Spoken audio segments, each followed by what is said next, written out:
in your brain, you're in the Nurse domain. Come on in, it's about to begin.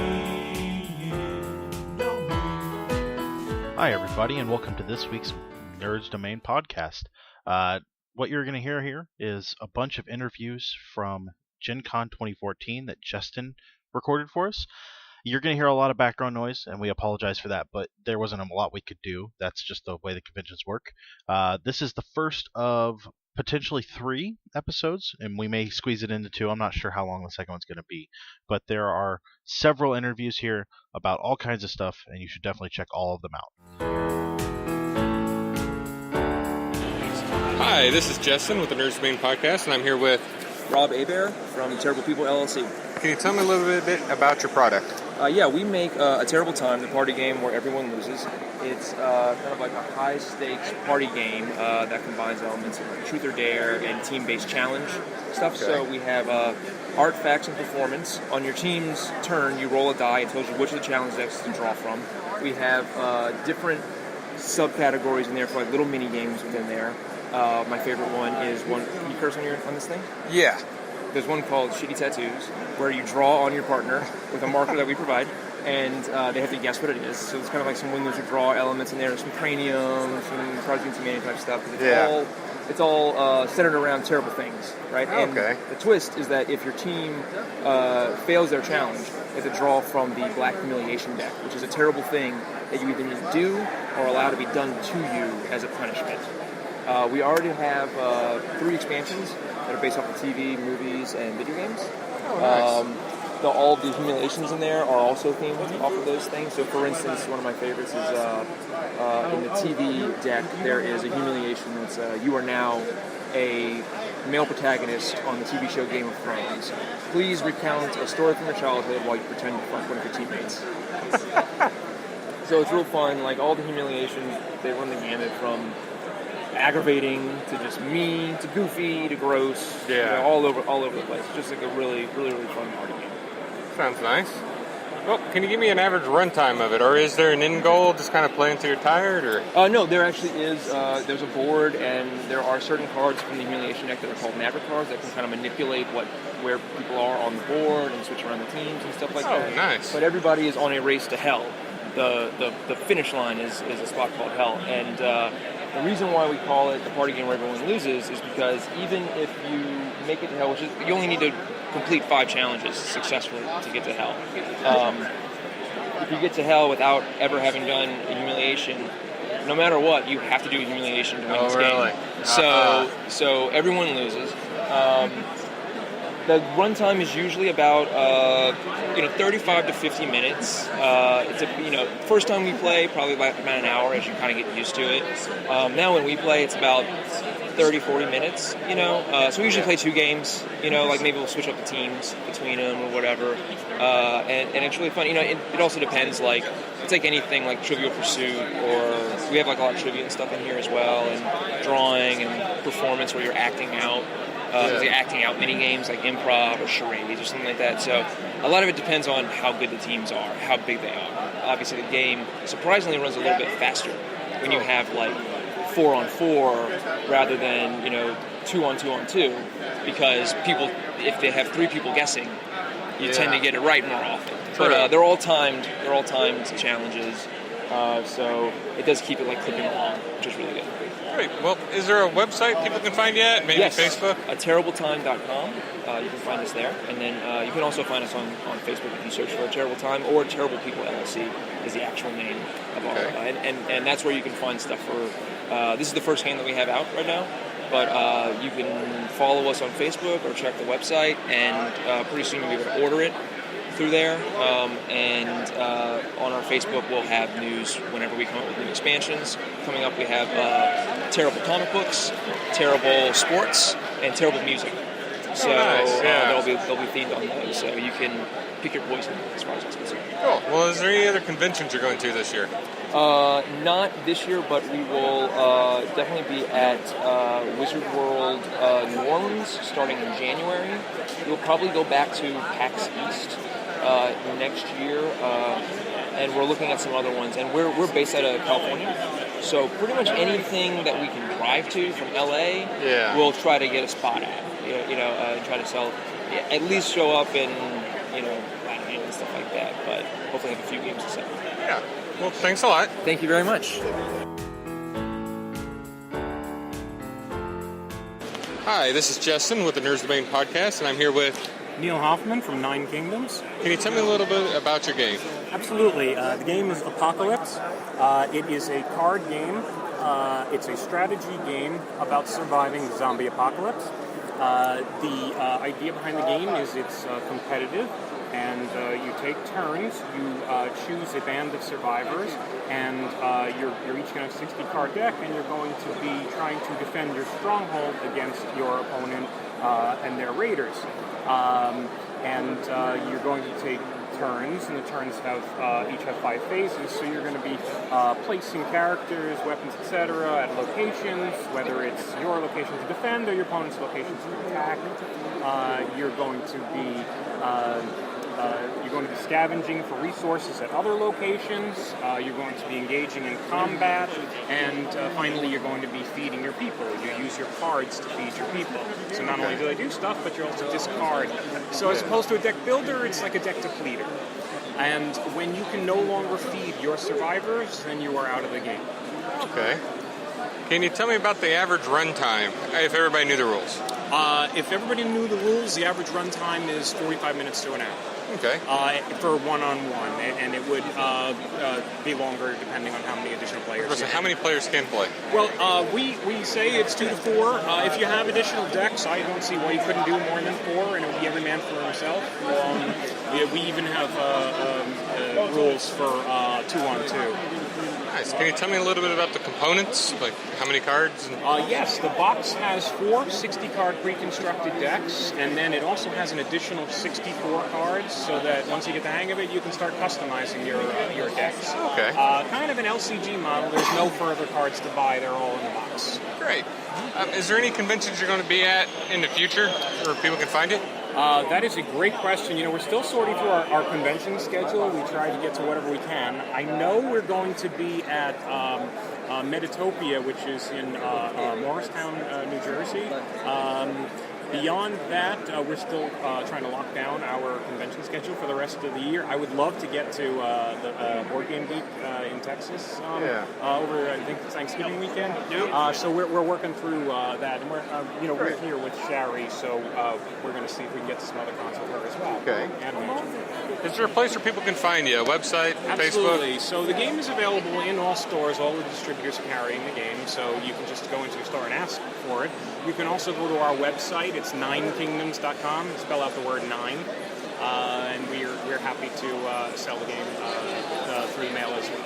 Great. Well, thanks a lot. Okay. Thank you. Hi, this is Jestin with the Nerds Domain podcast, and I'm here with... This is Jason with Golden Egg Games. Can you tell me a little bit about what you do? All right, I'm doing exhibiting for Atlas, the Duel for Divinity. That's the game we're focusing on at GenCon. It's a 2-player tactical combat game. Each of the players is a god. You get to create 3 alpha characters for the game. Those are customizable units that you're allowed to summon each turn. Okay. Can you tell me a little bit about the components? Okay, yeah, we have 41 models for 2 sets of characters.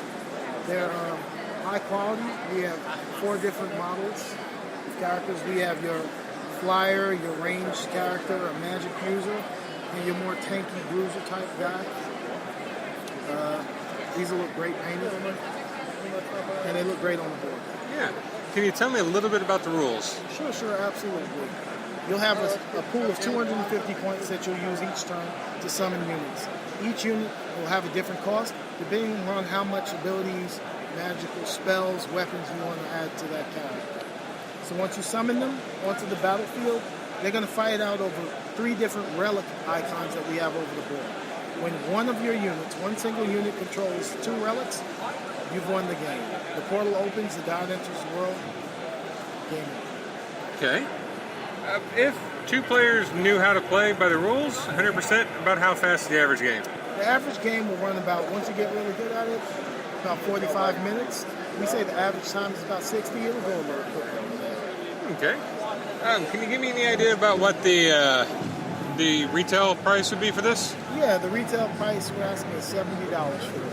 You get a ton of minis. I think it's a great time. Do you know of any expansions or anything in the future planned for this particular game? Yeah, actually, we have some promo cards that are GenCon specific right now, but we're always working on expansions that will give you additional abilities, additional weapons, things of that nature. Okay. Is there going to be any other conventions you're going to be at this year where people can see it? That's up in the air right now. We have plans to possibly have some sort of presence at BGG. We're not quite certain yet, but you'll see us at some cons very soon. Okay. Is there a website or Facebook page people can contact you at? Yeah, just go to goldeneggames.com and you can get additional information on the game, rule books. Take a look at it. I think you'll enjoy it. Great. Well, thanks a lot. Thanks a lot. Hi, this is Jestin with the Nerds Domain podcast. I'm here with... Jess Banks. Can you tell me a little bit about your game?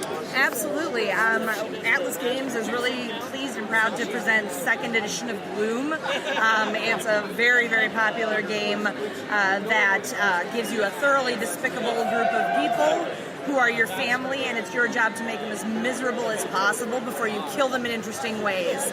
Game's been a huge hit for about 10 years now, but we are really delighted to have had a chance to make a few changes to the card design and clarify and clean up some of the effect text to make the game flow more smoothly. All the things we wanted to see are now in the new edition. It's totally backward compatible, which means if you've already got the first edition but you pick up a second edition expansion or something like that, everything goes together just fine. Okay. But the second edition expansions also have little icons on the card, so you can fish them back out of the deck again afterwards without needing a card list. Is there anything mechanically changed between first and second edition, or is it kind of the same cards? No, it's really essentially the same. The most change really happens. A few of the events were kind of overpowered and it could really derail a game in some ways. And so we've readjusted the power levels so that it isn't quite as catastrophic when it happens. And it keeps play moving along nicely. All right. Well, you mentioned expansions. About how many expansions do you have? For the original theme of the game, which is the sort of Edward Gorey series of unfortunate events look, we have 4 expansions. 3 of them, the first 3, Unhappy Homes, Unwelcome Guests, and Unfortunate Expeditions, each adds a family so you can boost your player count, as well as a mechanic. For example, Unhappy Homes gives each family a residence, and then you get to enjoy all the wonders of home ownership. The only one that doesn't have a family is our newest one that came out last October. It's called Unquiet Dead. And instead of a new family, it introduces transformation cards, which lets your deceased family members continue their misadventures in the afterlife by coming back as zombies and mummies and ghosts and things. Okay. You mentioned other themes. What kind of themes do you have? We've got another theme of the game that is called Cthulhu Gloom. In that one, your families are replaced by groups of investigators, and all of the mostly bad events are Cthulhu-related, which is as it should be. Yeah. There's one expansion for that so far, which is Unpleasant Dreams, and that adds some of the events and things from the Dreamland stories, which is a really big hit with all the Lovecraftian fans. And then in the future, hopefully next year or 2, we'll be adding Fairy Tale Gloom as a new base game. They're all compatible, and so you can actually merge Cthulhu Gloom and regular Gloom to make one giant 8-player game. It'll take you all weekend, but it'll be a whole lot of fun. So, great. Well, is there a website where people can meet you, or a Facebook page? Absolutely. We are on Facebook as Atlas Games. We also have a website, which is www.atlas-games.com. Great. Is there any other cons you plan on going for the rest of the year? We will definitely be at DragonCon, but the members of our Special Ops demo team represent us wonderfully at local and regional conventions all over the world. Okay. Well, thanks a lot. You're welcome. Thanks so much. Hi, this is Jestin with the Nursemaid podcast, and I'm here with... Lee King. James. Can you- Bears by the Maul. Okay. Can you tell me a little bit about what you guys do? We're mainly Magic, MTG. We do card games, board games. We run a shop out of Northwest Arkansas. Okay. I heard you guys have a board game. Could you tell me a little bit about it? We have two. One's called Mole Rats, and it's I'll let you. Mole Rats is a co-op kind of game where up to 3 players face off against a dragon controlled by another player. The dragon's goal is to gobble up the mole miners, whereas they are trying to earn enough minerals to eventually tease the dragon into a cave and trap him there. Okay. Really fun game. We're mainly doing this one for children. Really easy to understand. Basic. How about what's the average playtime? You can probably do this under an hour. Yeah. Nice. But do you guys have any other games planned, or? We've got this one. It's called Lasers, Alien Crash, and this one's has a little bit more to it. You start off outside, and your teams of robots. You're going onto the spaceship trying to just figure out what's up. It's crashed. You're trying to figure it out. Yeah. And you have to roll to get on. You start off with a D4. You roll to get on, and then as you go in, you hit these crystals, and it upgrades your dice. You upgrade up into 2. The object of the game is to get into the control room, and to do that, you have to roll a 40 or higher. So you have to upgrade your dice to get into it. Yeah. You can also use your dice to upgrade into extra rolls or re-rolls or whatnot, and you can also go from one color to the next and screw them out of their dice. So it's always fun to screw your neighbor. So it is competitive then. Yeah, very competitive and cutthroat. Nice. Well, is there a website where people can find you? Maybe Facebook or something? We do have, here's the card. It's Bears by the Maul. We have a Facebook. It's Bears Gaming Lounge. Okay. Great. Well, thanks a lot. No problem. Thank you. Hi, this is Jestin with the Nursemaid podcast, and I'm here with... Jonathan Lee. I'm the sales team leader for Bushiroad USA. Can you tell me a little bit about your product? All right, well, we have 3 card games that we're showing today. We have Card Fight Vanguard, Future Card Buddy Fight, and Weisschwarz.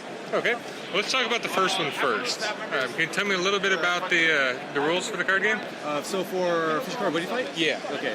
So for Future Card Buddy Fight, it's a basic generic card game. You start off with 6 cards in your hand, and you have 10 life. So the rule of the game is to bring your opponent down to 0 life by attacking them directly past the creatures. So you would have to kill off the creatures in the center in order to attack the player directly. Okay. Yeah. Once both players know the rules, about what's the average gameplay? The average gameplay could be anywhere from 10 minutes to about 20. Okay. Is this a collectible card game or a self-contained card game? This will be a collectible card game. So we do have multiple sets for each of our card games. Okay. About how often does a new set come out? For Future Card Buddy Fight, we release a new product, either a trial deck, an extra booster, or a regular booster set, about maybe every 1 to 2 months. Okay. Well, you mentioned you had 2 others. Can you tell me about another one? Okay, so Card Fight Vanguard will be our bread and butter game. Basically, it has our bestseller. We've launched that one since, I believe, 2012, USA-wise. And then in Japan, we've had that for a few years. Okay. Before that. Yeah. Can you tell me a little bit about how it plays? So Card Fight Vanguard actually is a trading card-based system where we utilize a fun mechanic where you get to take the top deck and reveal it in order to reveal triggers. And these triggers add added bonus effects to something called your Vanguard. And your Vanguard is a boss card on your field that never dies. And when you hit 6 damage, then you lose the game. And the only way to get damaged is if you hit their Vanguard. Okay.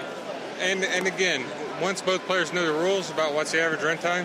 Oh, that one is about the same thing, even from maybe 10 to 20 minutes, around there. Yeah, usually for our tournaments, it'll be about 20 minutes. Okay. And you mentioned one more. Oh, yeah, the Weisschwarz. Weisschwarz is actually a combination of different anime series into one card game. So we have multiple licenses. We have things like Kill la Kill. We have Fairy Tail. We have Angel Beats. There's Persona 4. We have things like Madoka Magica. We have Fate Zero, and so on and so forth. Okay. Yeah. And they all blend together, or Yeah, are they they all- standalone sets? They do all blend together. I mean, there's two different formats we like to use. One where you can mix different series, and another one where it's just one series per deck. Okay. Yeah, and that's typically what we like to use for tournaments. It's just the one series. Or are you going to be at any other conventions this year or next year? For now, I'm not sure what the tentative list is, but we do attend the bigger conventions like AX and GenCon, and also we are also at Gamma as well as Origins. Okay. And other places as well. Yeah. Do you have any other games that you can talk about that you're planning for the future? Or? Planning for the future. As of right now, our newest card game would be Future Card Buddy Fight that released in January of this year. So as for that one, I mean, we're going to see how that one trends with the public, and then thereafter we may or may not produce more card games in the recent future, but definitely will in the far future. Okay. Is there a website or a Facebook page people can reach you at? The Facebook page we do for each of our card games, so it'll be the official Vice Schwartz, official Card Fight Vanguard, and official Buddy Fight, and each of those has their own website that you can go to. And we also have a Bushiroad website that's for generic use as well. Great. Well, thanks a lot. Thanks so much. Hi, this is Jestin. I'm with Nursemaid Podcast. I'm here with... Ian Van Nest and Leaf Pile Media. Okay, can you tell me a little bit about your product? So we are a relatively new gaming company that just graduated from school and are trying to make our way in the gaming world. So we've developed two games. One is called Champions of Hara, and we're really excited about it. It's coming out in Kickstarter in about a month, and it's an action RPG where you take control of a hero and sort of fight your way through other heroes and monsters to level up and become the most powerful champion of them. Nice. So essentially, we started designing games because we love certain aspects of games, but always felt like we could do a couple things better. Yeah. We've been really working with a very simple design strategy. We think that cards should be as easy to understand as possible, and then you build the complexity of the game through how those cards interact with one another and how players interact with one another. So our design philosophy is very much sort of based on building the gameplay experience as you learn to play the game. And it's been really fun designing games so far. People have had a great response and are really excited to bring our games to a larger audience.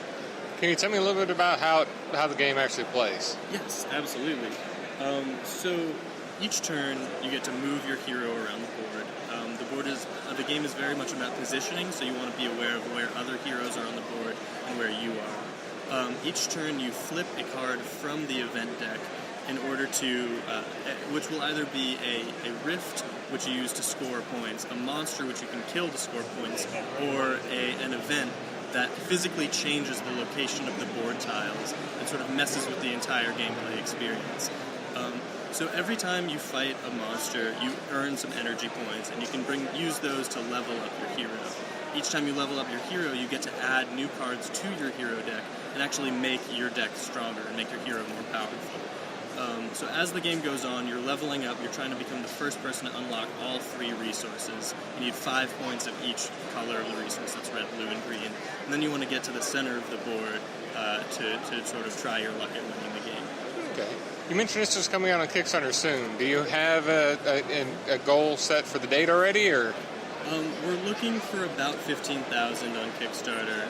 That will fund our initial production run and give us enough to start finishing up the art. We've been working with a couple of really, really great artists, but they kind of need to eat, so we need to be able to keep paying them. We are, hoping that it all works out on Kickstarter because we think that people will really like this game. We think that people will really enjoy it. It's something new, it's something different, it's something kind of fun. Yeah. I know it's a little early, but have you thought about future games or possible expansions? Yeah. We actually, one of the first things that we want to do is develop a co-op version of this same game. So we're going to release a separate event deck with a sort of villain that I don't want to tell you too much about yet because it sort of comes with the story as it builds. But the villain deck would totally change the way the game is played, in which all of the heroes would be sort of working together to fight this big villain and preventing the world from becoming too centralized. Nice. Is there a website or a Facebook page where people can find you? There is a website and a Facebook page. We're at championsofhara.com. Also check out championsofhara.the-comic.org to check out the comic that sort of narrates the entire game. Additionally, you can find us at Facebook /LeafPile Media, which is our company's page. Nice. Is there any other conventions you plan on being at anytime soon? We're hoping to attend PAX Prime, we're not going to be showing at PAX, but we're going to be there. We're going to have tablets with us to show off our game. Yeah. Hopefully it generates some interest. So find us there. Great. Well, thanks a lot. Thank you.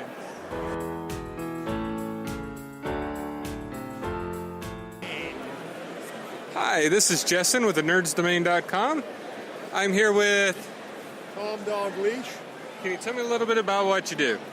We are a publisher of games, and we have two divisions. One is a role-playing game division that produces the Harn World, which is a very detailed, gritty, medieval fantasy world. And the other part of it is we do war games, and that was how we started, actually. We started in 1972, that is. Oh, yeah. And we might be the oldest company in the business. Nice. Can you tell me about your most recent game? Our most recent game is a game called Victory in Europe. The prototype is to be seen down there, but it was funded on Kickstarter, and which is happening to a lot of games these days. And it'll be due out in October. Okay. Can you tell me a little bit about the how it plays, the rules and whatnot? Well, it's a war game, so it's primarily a two-player game. There is an option. It deals with World War II in Europe, and so there is an option for a third player, the Soviets or the Soviet Union. So it's a 2 or 3 player game. It takes, if you play the whole war, from 1939 to 1945, it will take you 6 hours to play. But there are historical starting positions for each year of the war. So you can start in 1940, you can start in 1941, and it gives you the historical starting position in each of those years. Nice. So if you want a 2-hour game, you start in 1943 and you play from there. Okay. Are you guys going to be at any future conventions? Future conventions? Yeah. Sure, we go to,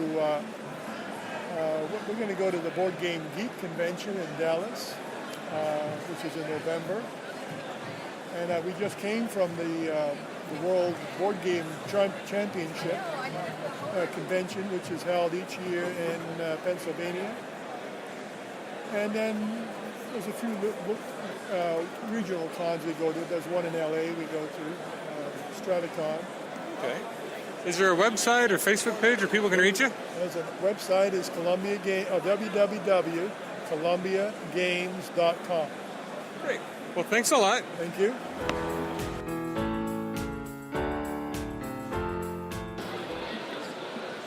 Hi, this is Jestin with the Nerds Domain podcast, and I'm here with Jim Felly. Can you tell me a little bit about what your product is? So we're with a company called Devious Weasel Games, and our product is a cooperative board game called Shadows of Malice for 2 to 8 players. You could play solo, with the mechanic that everyone can influence the outcomes of the die rolls on everybody's turn. Nice. Can you tell me a little bit about the theme of it? The theme is that ages past, there was a dark lord that tried to take over the world. Standard fantasy trope. The avatars of light took pity on the mortals, took mortal form and unsealed the wells of the ancients to let light into the world. They were light wells, banished the demon. Now, over time, after they departed, the demon was not destroyed, but is living in the shadow realm, slowly gaining strength and sending its evil and shadows out into the world, perverting the creatures, the flora and fauna, into monsters. The wells have begun to fall dark, and the players by the avatars returned to try to unseal the remaining light wells. There will be just enough light wells left at the beginning of the game that if the players find and unseal them all, they keep the demon out. But if the demon shadows enter the world and find any one well, then they bring the demon in and the players have to fight the demon away. Okay. It seems like there's a lot of components to this game. Is there? There are 5 decks of cards. There's a deck of special masteries for each player, which is their avatar's ability to manipulate the power of light. We use a refraction theme in the game, so the abilities are refracted amongst the players, and as they reveal light wells, the light power is refracted also into special abilities that they get. There are decks of cards for treasure, for potions, for creature abilities, and for fate. We use a mechanic in the game where there are no fixed creatures. There's no orcs, no dragons, none of that. Every creature is rolled up as you encounter it, and is random because that's how the evil forces perverted that creature. So last night we had a game where they were fighting an undead mushroom. Time before that we had a game where they were playing an acidus and poisonous rabbit. So things get pretty funny. There's very little artwork on the cards to allow people to use their imaginations and tell their stories. It's more of a social game. There are also soul shards in the game, which are acrylic pieces that represent portions of the life essence of creatures that are harvested when you defeat it. And those are used by all the players to affect the die rolls of other players. The game is keen on banding groups together rather than leaving them separate. So if groups are in a band, they can always invoke soul shards on behalf of each other to increase die rolls. The other mechanic of the game is that if you are not in a band, but you want to help your fellows, you're still all avatars of light, you're still linked through the light, you can still cast your soul shards to help them, but they may not work because you're not in proximity. So those are the main components. Nice. So this is a friendly game, non-competitive, cooperative? Non-competitive, all the players against the environment. It's a race, you can imagine, where you are racing to find the light wells before the shadows find one. The way that the cards and the abilities are structured is to be complementary to each other and work synergistically. So one person might have an ability where they can defend against energy attacks. Another player might have the ability to transform physical attacks into energy attacks. So those two work very well together. If they split off, their powers aren't nearly as powerful. There are other abilities on the cards where you can get bonuses to hit or to wound. But as you gain more power as the light wells are revealed, and you gain the ability to wound, you might not need that sword anymore and might want to trade it to someone else. Yeah. Also, you can only have one item of any type. One sword or weapon, one armor. Okay. So if you draw another one, you've got to choose and throw one back, unless you're in a band, and then you can reallocate. You're free to form bands and break bands as you will. You get special bonuses in combat for being in a band. You get special penalties to movement because you move by the slowest person in the band. Okay. The potion cards are half-sized, and I know people hate half-sized cards, but I have to say why I made them half-sized. Yeah. Because you can have two potions. Oh, okay. So it fills the... Exactly. As long as they're different colors, you can have two, so it's the same real estate on the board. Yeah. Last thing I'll mention is that the potions, the creature abilities are color-coded. There's blue abilities, black abilities, etc. Certain shards for certain colors. But there's an image, a graphic with each color, so colorblind people can easily spot the color differences. Nice. Okay. So what would be the average game time for people who knew how to play the game? So the game comes with 4 map tiles and a shadow realm. The more tiles you use, the longer the game. I figure if you know the game, it's about an hour per tile. Okay. And you can also, there are scenarios in the rulebook that allow you to play a challenging game if you think you really know the stuff. Yeah. An easy game or a very easy game. And that starting bonus, the starting revealing of things, sort of puts the game as though it's been going on an hour before you enter the game. So you can speed it up that way as well. Nice, okay. Do you plan on any expansions in the future or anything you can talk about? I have 2 visions for expansions. What each expansion would bring would be new terrain maps.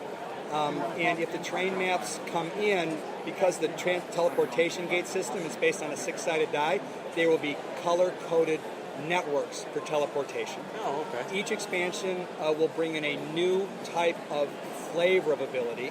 So you've got electricity, fire, etc. The 2 that were saved and will come in later are Psychic and Sonic.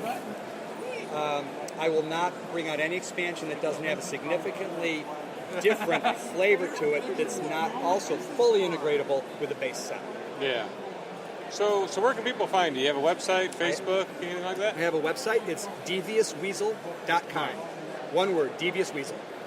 You can find everything there, and in fact, if they're interested, the rulebook is posted, as nice. well as an FAQ and a table of contents right on the rulebook page. Great. Well, thanks a lot. Thank you so much for the time.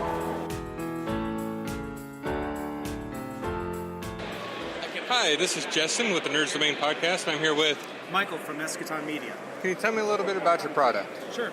We do Chronos, the universal LARP system, also Dystopia Rising, Project Paradigm, the entire line of different tabletop games for more traditional narrativist type gaming. Okay. Well, I've heard of Dystopia Rising. Could you tell me a little bit about it, though? Sure. It is a post-zombie apocalypse, so it is... A lot of games do the entire fall of mankind. Ours is a combination tabletop and LARP. LARP is a coast-to-coast LARP network, full immersion weekends. The idea behind it is the world has fallen apart. We've already lost the zombie apocalypse. Humans are gone, and everything that's left over are the different strains of what was once humanity. It's sort of Mad Max meets a combination of Mad Max, Fallout, Walking Dead. It's a very gritty, very dark sort of future with some humor written into it as well. Nice. Well, can you tell me a little bit about Chronos? Sure. It is a card-based theatrical LARP system. The idea behind it is we want to be able to make conflict resolution take seconds instead of hours. And it's a universal system. So what you do is you're building a character deck. And when you're building the character deck, you're putting the aspects of your character together. And you stay in character and roleplay as you're doing conflicts. So that way, if you want to do one of our games, like Devil Days, which is 1959, everything they said about rockabilly was, and rock and roll being the devil's music, was correct. You want to take those demonic powers and you want to take a traditional 1920s noir feel. You can take the powers from both games, put them together, and make your own custom world. Oh, nice. Well, are you going to be at any other cons here this year? This is towards the end of our con our con circuit. We normally do about a dozen conventions a year. I think we're going to be doing Metatopia in New Jersey, where we're going to be releasing some new products for testing. And Dystopia Rising LARP Network actually sort of does its own major event weekend called DeathCon in October, where we get thousands of LARPers together, burlesque troops, performance troops, and live in the world for 4 days. Nice. Well, is there a website where people can reach you at? Maybe a Facebook page? Sure thing. You can find Chronos through Facebook. If you just do a search for Chronos LARP, you will come up. Or Dystopia Rising, either of those come up. And we're also at eschatonmedia.com, but most people can't spell Eschaton. So you can also just look up Dystopia Rising. That'll find us. Or really just find me, Michael Pucci. I'm one of the writers for Worlds. Great. Well, thanks a lot. Thank you.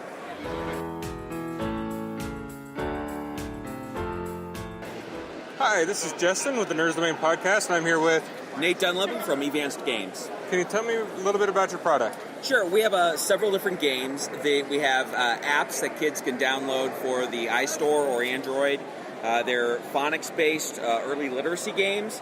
We also have a math game for kids, aged 1st to 4th grade, and then a quiz game, which is free right now in the Apple Store, 2nd to 6th grade. And then we're also have Wandu Planet, which is an interactive game that lets kids figure out what they're interested in and then recommends books, movies, and games based on the things that they like the most. Okay. Can you tell me a little bit about how the apps look, like the graphics in them and things? Yeah, absolutely. We focus a lot on really beautiful artwork.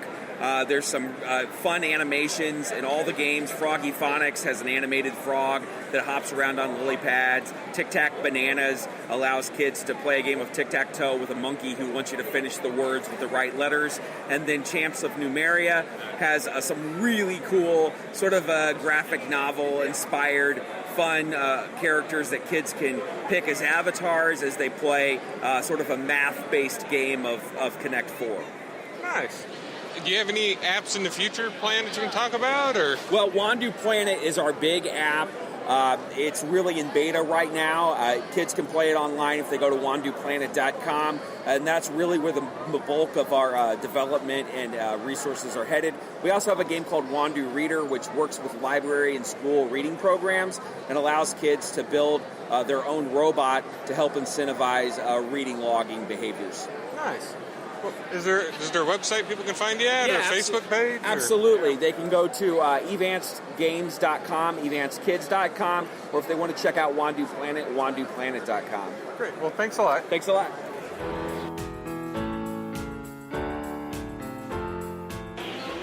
Hi, this is Jestin with the Nursemaid podcast, and I'm here with Ben Harkins from Floodgate Games. Can you tell me a little bit about your product? Yeah, our new game that we're launching this year is Epic Resort. It's a game where you're building a resort of attractions to attract tourists and fantasy heroes who are coming to get their much-needed rest. But the more you attract, the more likely monsters attack. Ah. Unfortunately for the tourists, because the heroes are on vacation, sometimes they dodge out of the way and let all the tourists get eaten by the monsters. Can you tell me a little bit about the components of the game? Yeah, it's we like to call it a deck evolution and worker placement game.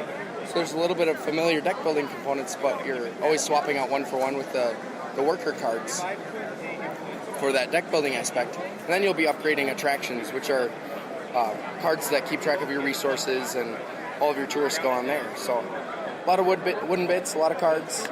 Nice. Yeah. Can you tell me what the average runtime of a game is if everybody knew the rules? Yeah, about half an hour per player. About a half hour? Yeah. Okay. Can you tell me anything about any other games you guys currently have out? Yeah, we have Legacy Gears of Time. That's our flagship game. It's a card game about time travel and technology. Oh, cool. Yeah.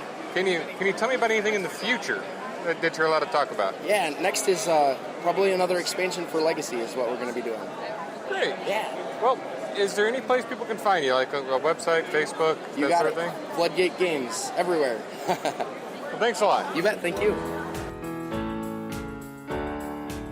Hi, this is Jestin with the Nursemaid podcast, and I'm here with Doug Lewandowski from Meltdown Games. Can you tell me a little bit about your game? Sure. Gothic Doctor is our game. It's a game of monstrous medicine where you are a doctor in Victorian England trying to treat the monsters and miscreants from Gothic literature. So it's folks like Jacob Marley or Mr. Hyde or the Headless Horseman, down to some of their victims like lycanthropes or mortally wounded patients, specters, bite victims, etc. Okay. And so depending on how difficult it is to treat the patient, depends how much money you earn. So the easy ones, the victims, tend to be 2 treatments, whereas the legends like Marley or Hyde are 4 treatments. So using cards from your hand, the treatment cards there, you're going to match up the icons in the top left corner of the patient card, and you're going to cure them and earn the profit for them. Whoever earns the most profit at the end of the night becomes a new partner of the practice, which is the win condition. Okay. Can you give me about an average runtime if everybody knew the rules? If everybody knows the rules really well, with 2 players, I played it in as little as 15 minutes. And with 4 players, I would say probably 25 minutes if everybody knows. First game, it's very, very rare for even a very first game for 4 players to run more than an hour. Okay. Can you tell me a little bit about the components? Sure. This is the early edition of Gothic Doctor. So we just finished our Kickstarter in July. Printed off a couple as part of Kickstarter rewards there, and also to sell here.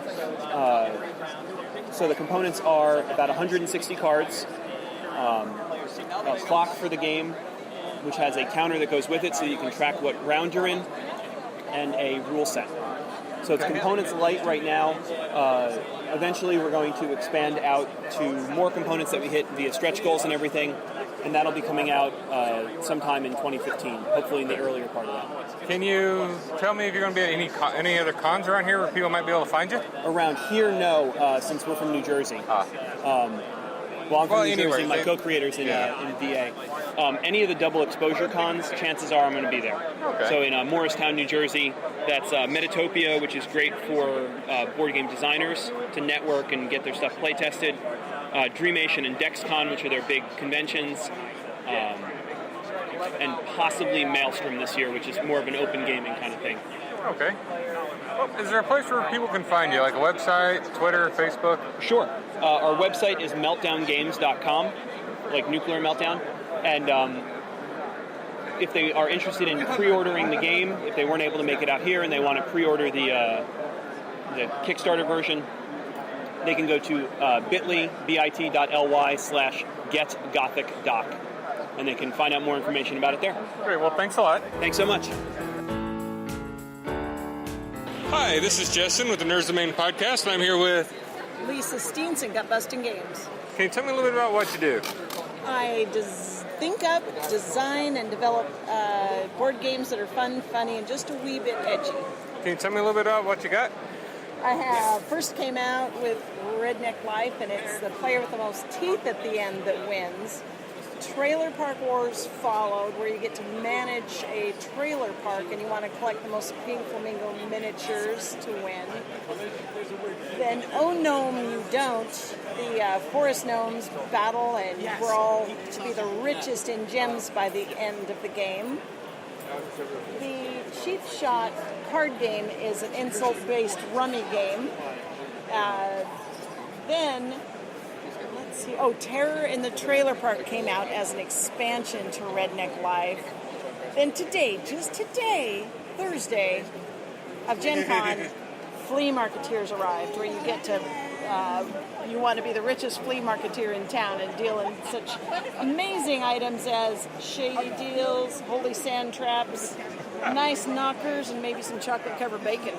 Nice. Can you tell me a little bit about the components of the game, of Flea Marketeers? Oh, Flea Marketeers, it's a lot of visual deliciousness. There are 60 flea tables, and so I have gone about the country photographing things that you might find at a flea market. Like, for example, Phonehenge is a collection of antique telephones. They're kind of dusty, mixed up, wires all around, but it's a beautiful photo. So Phonehenge. Chompers are a collection of dentures. Bronanza is a table of course, ladies wear.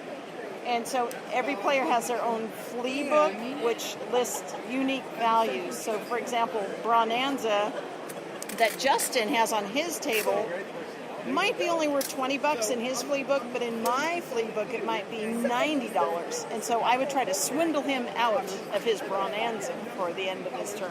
Okay, so there's a lot of negotiation. A lot of negotiation. You open your market for business, you can accept or reject cash offers for your items. Can you tell me a little bit about the runtime?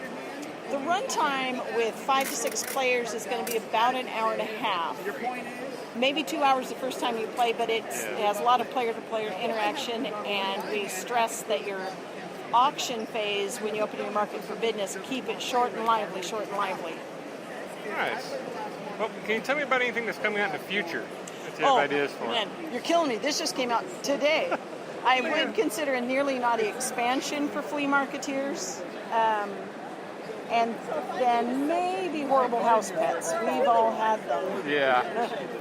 Well, is there a place where people can find you on the internet, like Facebook, websites, Twitter? GutBustinGames.com, and then Facebook, GutBustin Games, and then local game stores, feed stores, hardware stores,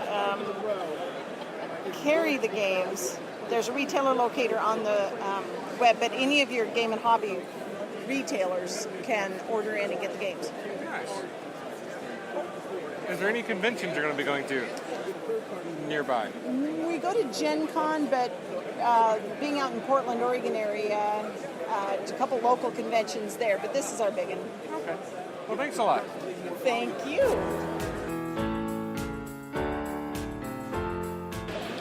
Hi, this is Jestin with the Nursemaid podcast, and I'm here with Jeff Combos from Exile Game Studio. Can you tell me a little bit about what you do? Sure. So we make board games, card games, and RPGs. RPGs is really our mainstay.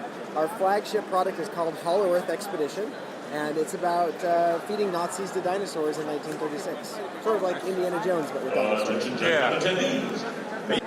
Can you tell me a little bit about the rules? Sure. So it uses the Ubiquity system, which is a system I designed and have licensed off to other game companies who have done their own games using it. But it is a enhanced dice pool system. So I like dice pool systems. It's a nice, consistent success rate, but you roll too many dice too often. So that's what I tried to fix. When I say enhanced, that's what I mean. So the target number is 50-50. You can use any dice you want with the game, as long as no cheating, no sevens, right? That doesn't work. But any normal dice, I just roll them and add even numbers. So D&D dice, 4, 8, 10s, 12s, 20s, count even numbers. There you go. Nice. And I do that so you can take any dice pool, cut it in half, and say on average, that's how many successes I'll get. So it actually allows us to speed up a lot of things. So if it's not dramatically appropriate to be rolling dice, you can just take the average and move on. In combat, I never roll dice. Actually, when I GM, I never roll dice. And my players do, because that's more fun. But it means that if there's a big combat and I have a bunch of Nazis fighting them, I can say, everybody's getting attacked. On average, there are 4 successes. Everybody rolls their defense. We resolve it simultaneously. Now it's the player's turn again, and nobody's listening to me roll dice behind the Game Master screen for half an hour. Yeah. So that's kind of one of the tricks of the game system. We actually have some special dice that even allow you to roll up to 1/3 less dice, but you don't need them for the game.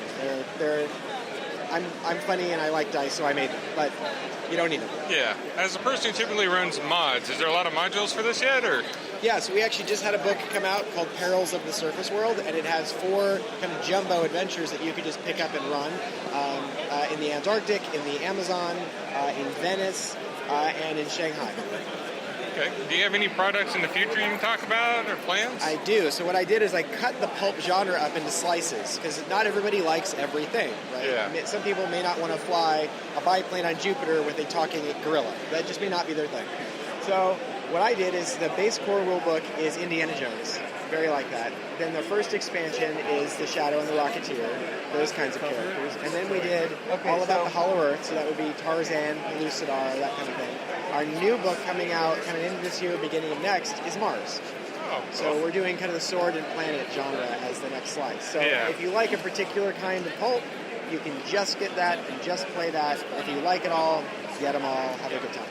Nice. Is there a website where people can find you? Yes, exilegames.com or hollowearthexpedition.com will get you right there. Great. Well, thanks a lot. Thank you.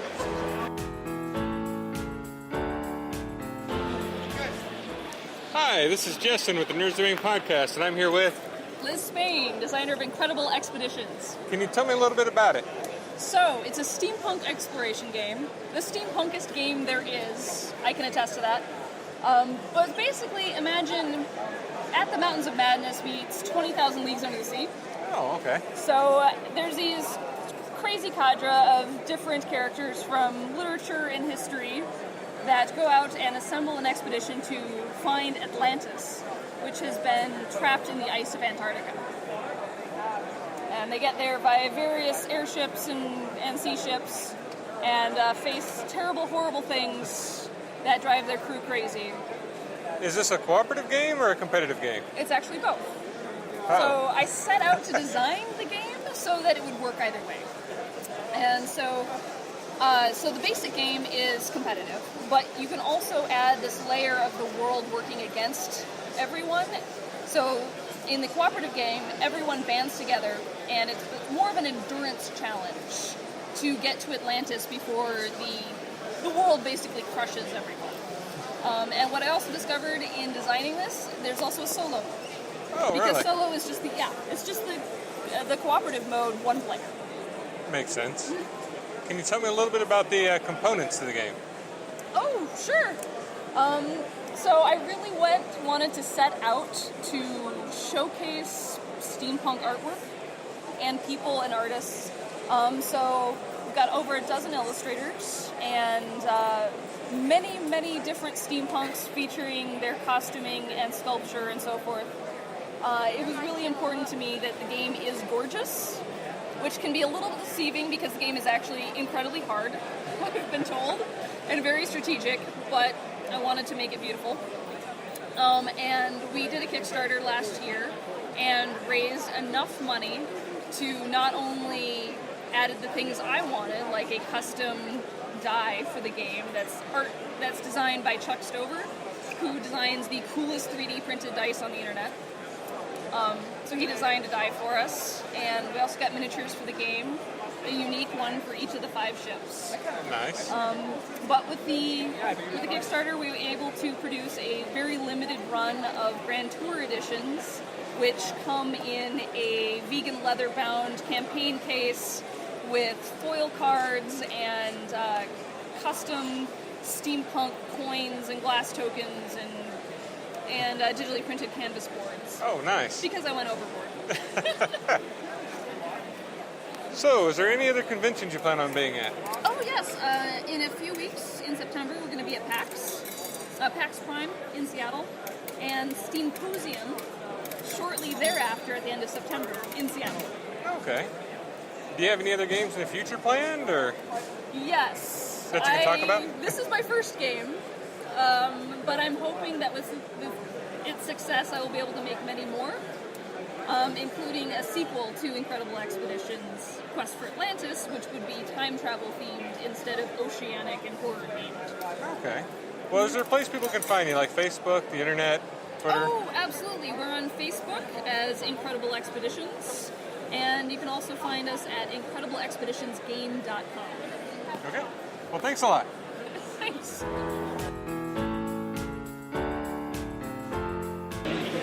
Hi, this is Jestin with the Nerds Domain podcast. I'm here with Thomas Kohler. I'm the creative director for Jasco Games. Can you tell me a little bit about your latest product? Well, currently our main product is the Universal Fighting System. It's a collectible card game that's been around since 2006, I do believe.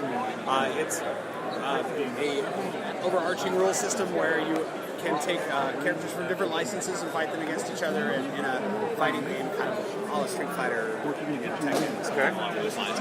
Our current, we don't have any here, but our current release of Darkstalkers just came into the warehouse the other day, so we're going to be releasing those in the next couple of weeks. Right. So that's our big thing. You mentioned multiple licensings. What all licensings do you have for it? Well, currently we have Mega Man and Darkstalkers plus our own original license, Red Horizon. In the past, we've had Street Fighter, Soul Calibur, Tekken, and King of Fighters, as well as Samurai Showdown, a couple others. Okay. So about how often do you come out with new product for that?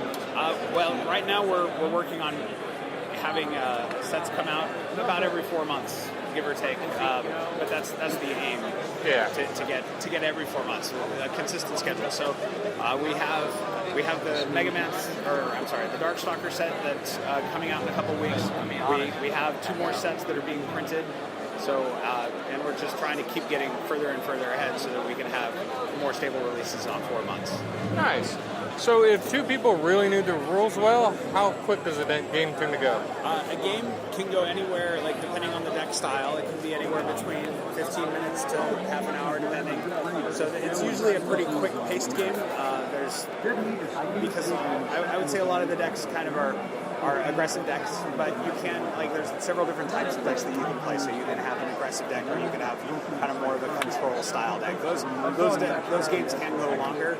Our normal time frame for tournaments is that you get 50 minutes or something along those lines, but that's just something that doesn't grind on. However, one of the cool things about the game is you cycle through your deck pretty fast, but to represent that there's a timer in the game, kind of like the timer at the top of a Street Fighter battle, you actually have, every time you go through your deck and you shuffle, you have to take the top 10 cards off of your deck and remove them from the game. Oh. That way, if you go through your deck too many times, you're gonna have to lose that way. Okay. Is this primarily a one-on-one game, or is it a multi? It's a one-on-one game for the most part. We've in the past we've kind of dabbled with 2 players, but or 4 players or something along those lines, but it's not really set up for that. It's more of your typical TCG. Yeah. Is this a collectible card game? It's a collectible card game. Yeah. Okay. Well, is there any other products that you guys cover? Or? Actually, yes. We since we have the Mega Man license, we're also doing Mega Man the board game. So it was kickstarted last December. We had 2,600 backers, and it's currently in the final stages of approvals for the majority of stuff. We have a couple miniatures that are left, sculptures that need to be approved by Capcom, and then they're going to go into what's called the tooling phase, where they get molds made and everything like that. And then because the Kickstarter reached a certain threshold, they're going to be colored miniatures. And so after all of that stuff gets approved, we actually have to get the colors approved by Capcom as well. So that's like the last major hurdle after everything goes to print. But ultimately, we were told by our printer if we can get everything by the end of August, which is entirely reasonable, that we could be looking at a potentially having the game sometime shortly in the new year. Okay. Well, is there a website? Oh, yeah, JascoGames.com. But however, I was also going to say something that we're unveiling here at GenCon right now is called the Dead Meat game, and we're actually going to be kickstarting that on October 31st, Halloween. It's a skirmish tactical miniature game, so obviously a smaller amount of models than say Warhammer 40k or War Machine or something along those lines. And what it is that it's set in the zombie apocalypse, but it's not your typical zombie game. It's not you and your friends going and hacking up a bunch of zombies. It's actually human versus human combat, and the zombies are tactical elements because as you fight, you make noise. And so when you, the more noise you make, the more opportunity your opponent has to have zombies show up. And they will actually, you get to deploy them around your opponent to force them out of fortified positions, or make them move, or distract them from your team or something along those lines. All right, so you said his Kickstarter starts on the 31st? Yes, it starts on Halloween. Okay. Can you tell me a little bit about the components that are going to go into the game, or is that Kickstarter dependent? Well, right now we have 4 factions planned. We're still at the beginning stages. Right now we're gathering concept artwork to flesh out the factions. Our designer has a really in-depth universe, kind of, or world, as it were, because it's not a universe quite yet, but he's got a really in-depth, very nice, cool story. And so I think that's going to be one of the strong points that helps us get more things. But we've got several models of 4 factions, planned, and we're, like as I said, we're getting the concept right now, and then once that's all approved, we're going to start the sculpting process and get some more art for the book and everything like that. Did you say you had a website or a Facebook page? Yeah, we do have a website. It's jascogames.com. We have several Facebook pages. We have Jasco Games as a Facebook page. We have the Universal Fighting System as a Facebook page. We have Mega Man the Board Game as a Facebook page, and we just launched this morning the Dead Meat Quarantine Zone America page. So people can just look up those, and they should be pretty much near the top during any search. Are there any other conventions you're going to for the rest of the year? We've discussed a couple, but nothing set at the moment. We're kind of we're looking into all the different conventions, and people have asked us to come to conventions. Right now, we're really busy, so coming to a convention's kind of like one of those things. We'd like to do more, but it's a question of time and money. Yeah. So great. Well, thanks a lot. Yeah. Thank you. All right, that'll do us tonight for the Nerds Domain podcast. Thank you guys for listening. As always, you can find us on Facebook and Twitter, and you can find us on /loot, where you can buy our shirts, and we will talk to you guys real soon.